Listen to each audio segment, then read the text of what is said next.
வணக்கம், welcome to Laya's naturals and herbals garden.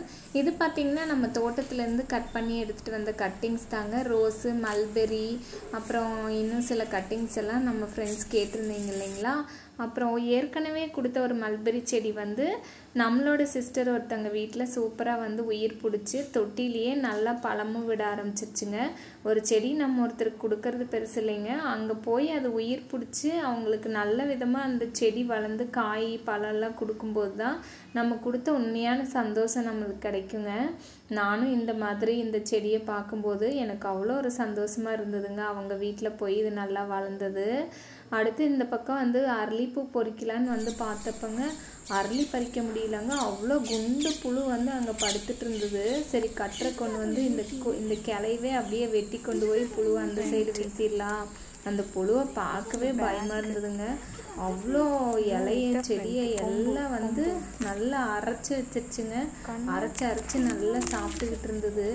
பார்க்கும்போது கண் எங்கே வால் எங்கன்னே தெரியல. அரளி செடியில் இந்த மாதிரி புழு நிறைய வரும் போல் இருக்குங்க.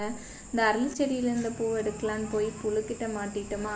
சரி, இனி நம்மளுக்கு சாமிக்கு வைக்கிறதுக்கு பூ வேணும், அப்புறம் ஃப்ளவர் வாஷில் உருளிலெல்லாம் இன்றைக்கி சூப்பராக போடலாம் அப்படின்னு சொல்லிட்டு நம்மளோட 7 days ரோஸ்க்கு வந்து நான் எப்படி கொடுப்பேன் அப்படின்னா, களையை எடுத்து விட்டுட்டு டெய்லி கிச்சனோட வேஸ்ட்டு, அப்புறம் டீ தூள், அரிசி தண்ணி இந்த மாதிரி ஊற்றுவாங்க. இதில் நான் ஒரு பெரண்டை செடியும் ஏற்றி விட்டுருக்கேன். பூ முடிஞ்சோடனே 7 days செடியை வந்து ட்ரிம் பண்ணிடுவேன். அப்புறம் பெரண்டை செடி வந்து இலசா வர கட் பண்ணி எடுத்துக்குவேன். அதனால் ரெண்டும் ஒன்றோட ஒன்று ஒரு தொந்தரவும் இல்லாமல் நல்லா வந்து வளர்ந்துட்டுருக்குதுங்க. இன்றைக்கி வந்து நம்மளோட 7 days ரோஸ் வந்து நிறைய பூத்திருந்தது. பார்க்கவே இந்த ரோஸ் ரொம்ப அழகாக இருக்குங்க. 3-4 கலரில் வந்து இந்த ரோஸ் இருக்கும். க்ரீம் கலரில், பிங்க் கலரில், அப்புறம் ஒரு மாதிரி லைட் ஷேட் அப்படின்னு சொல்லிட்டு இந்த ரோஸ் பார்க்க ரொம்ப அழகாக இருக்குங்க. ரொம்ப மெயின்டெனன்ஸ் கம்மி, ஈஸியாக நம்ம இந்த ரோஸை வந்து வளர்த்தலாம். இன்றைக்கி ஒரு கைப்பிடி அளவு இந்த ரோஸ் கொண்டு வந்துட்டு நான் வந்து நல்லா ஒரு ஸ்டோரேஜ் பாக்ஸில் போட்டு வச்சுட்டேன். அப்புறம் மீதியை வந்து கொஞ்சம் ஃப்ளவர் வாஷ்லேயும் நம்மளோட தண்ணி உருளிலையும் முன்னாடி போடுறதுக்காக காம்பை கட் பண்ணி எடுத்துகிட்டு வந்துட்டு சூப்பராக வந்து உருளிலையும் ஃப்ளவர் வாஷ்லேயும் போட்டு விட்டேங்க. இப்படி ரோஸை பார்க்கும்போது நம்மளுக்கு ரொம்ப நல்லாயிருக்கும், ஒரு ஃப்ரெஷ்னஸ் கிடைக்கும். நான் அதுக்காக வீட்டுக்குள்ளே எப்போவுமே அப்படி போட்டு வச்சுருப்பேங்க. அடுத்த நாள் வந்து காலையில் சேஞ்சிங் ரோஸ் பூத்திருந்தது. சேஞ்சிங் ரோஸ் நான் காலையில் நேரம் பறிச்சேன்னா சீக்கிரமாக சாமிக்கு வச்சு விட்ருவேன். பார்க்க வந்து அப்படியே கலர் மாறி மாறி சாயந்தரம் ரொம்ப நல்லாயிருக்கும். இப்போ தினமுமே பார்த்திங்கன்னா 2-3, சில நேரம் 4 அந்த மாதிரி இந்த பூ வந்து நம்மளுக்கு பூத்துட்டே தான் இருக்குங்க. காலையில் நேரம் கண்டிப்பாக கார்டனுக்கு போய் இதை எடுத்துகிட்டு அப்படியே வந்து இப்போ நம்மளுக்கு 7 days வந்துட்டுருக்கிறதுனால அதையும் அப்பப்போ பறித்து எடுத்துக்கிறேங்க. அடுத்த நாள் பார்த்திங்கன்னா பயங்கரமாக மழைங்க. செடி கிடி எல்லாம் வந்து தண்ணிக்குள்ளே கிடக்குது. தோட்டம் ஃபுல்லாக தண்ணி நிற்கிதுங்க. நான் விதைக்கு விட்டுருந்த மேரிகோல்டெல்லாம் பாருங்கள் அப்படியே தண்ணிக்குள்ளே கிடந்தது. நிறையா வந்து மண்ணெல்லாம் அரிச்சிட்டு போயிடுச்சுங்க. அதனால் அப்படியே வந்து இந்த கொம்பெல்லாம் சாஞ்சு இதாகிடுது. அதனால் நானும் சரி இந்த தண்ணிக்குள்ளேயே போயிட்டு சாஞ்சிட்டு இருந்த செடிகளெல்லாம் என்ன பண்ணலாம் அப்படின்ட்டு பார்க்க வந்தப்போ என் கூடயே இந்த குருவி வந்து நடந்துட்டு உட்காந்துட்டு இருந்ததுங்க. கிச்சுன்னு நல்லா மழை தண்ணியில் கீழே வந்து இறங்கி குளிக்குது. அவ்வளோ சில்னஸுங்க. கிட்டத்தட்ட ஒரு 4 மணி போல் இருக்கும்.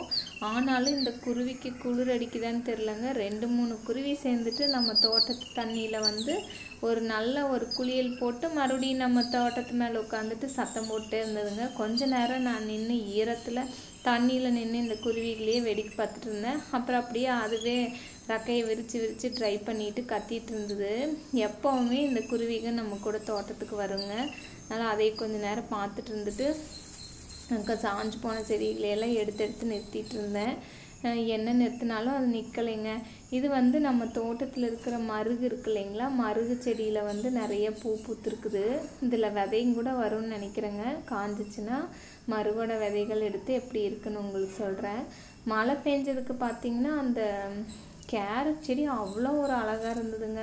ஒரு பச்சை கண்ணை பறிக்கிற பச்சை கலரு பார்க்கவே சூப்பராக இருந்தது. இந்த இது வந்திருந்தது இல்லைங்களா, நம்ம சக்கரவள்ளி கிழங்குலேருந்து நாற்று மழை பெஞ்சதுனால நல்ல நாற்று ஃப்ரெஷ்ஷாக மாறி இருக்குங்க. இதுலேருந்து நம்ம புது செடி எடுத்துக்கலாம் அப்படின்னு சொல்லிட்டு அதையும் பார்த்துட்டு இருந்தேன். நல்லாவே கிழங்கு அழுகாமல் வந்துட்டுருக்கு.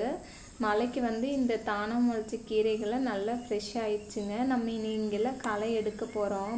தொய்யக்கீரை, அப்புறம் தண்டங்கீரை, அப்புறம் பண்ணைக்கீரைன்னு சொல்லிட்டு இந்த களைக்குள்ளே நிறைய கீரைகள் வந்திருந்தது. கீரையை எடுத்துக்கலாம் அப்படின்னு சொல்லிட்டு பார்த்துட்டு இருந்தேன். அப்புறம் எப்பவும் போல் நம்ம இழந்த பழ மரத்துலேருந்து நிறைய காயெல்லாம் கீழே உளுக்காட்டி வச்சுருந்ததுங்க. ஒரு வாழைப்பூ நல்லா வந்திருந்தது. நிறைய இதழ் கீழே உளுக்காட்டிடுச்சு. மழையும் காற்றும் பாருங்கள் எத்தனை கீழே விழுந்துருச்சு. தக்காளி குண்டு குண்டாக பழமாக இருந்தது எல்லாமே பார்த்திங்கன்னா தண்ணிக்குள்ளே உட்காந்து எல்லாம் அழுகி போச்சு. இருக்கிற தக்காளி நம்ம எடுத்துகிட்டு கொஞ்சம் மண் கொட்டி விட்டுக்கலாம் அப்படின்ட்டு இழந்த மரத்தில் நிறைய பழத்தெல்லாம் தள்ளி விட்டு வச்சுருந்ததுங்க. இந்த காற்று ஒரு 10-15 பழத்துக்கு கிடந்தது. ஆனால் சேத்துக்குள்ளே இருந்த பழத்தெல்லாம் எடுக்க முடியல. ஒரு கையளவுக்கு பழத்தை எடுத்துட்டு சரி இருக்கிற பழத்தை நல்லா இருக்கிற பழத்தை தண்ணியில் போட்டு கழுவிக்கலாம் அப்படின்ட்டு கொஞ்சம் நஞ்சம் காயும் ஓரளவுக்கு முகம் செவந்திருந்த காயை எடுத்துக்கிட்டேன். எடுத்துகிட்டு தோட்டத்துலேயே அங்கங்கே நிறைய தண்ணி நின்று இருந்ததுங்களா. சரி ரொம்ப சேராக இருந்தது. நல்லா தண்ணிக்குள்ளே போட்டேங்க. மழை தண்ணிக்குள்ளே போட்டு தண்ணி தான் நல்லா பளிங்கு மாதிரி சூப்பராக இருந்ததுங்களா. சூப்பராக சேர்த்து எல்லாம் கழுவுனே பழமெல்லாம் நல்லா புதுசாக ஏதோ மெருகு போட்ட மாதிரி ஜம்முன்னு ஆயிடுச்சுங்க. பழம் குண்டு குண்டாக இருந்தது. சேத்துக்குள்ளே பூசி கிடந்தப்போ ஒன்றுமே தெரியல. பாருங்கள் இதெல்லாம் அடிபட்டுருச்சு நல்லாவே சேத்துக்குள்ளே உளுந்து.